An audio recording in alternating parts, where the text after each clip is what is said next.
võimalus Kuraksin ja siit tuleb ja jälle see 4. miinuspunktidega. Ja miinuspunktidega just selle motivatsiooni koha pealt ka, et siis ikkagi üllatavalt hästi on hakkama saadud.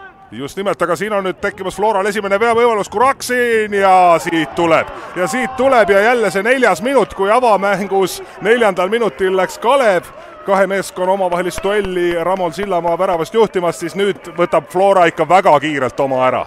Ja Tristan Koskor on see mees, kes siis suunab palli võrku sealt värava eest ja Kuraksin läheb sööduandjana kiire, vaatame siit, nüüd tuleb diagonaal.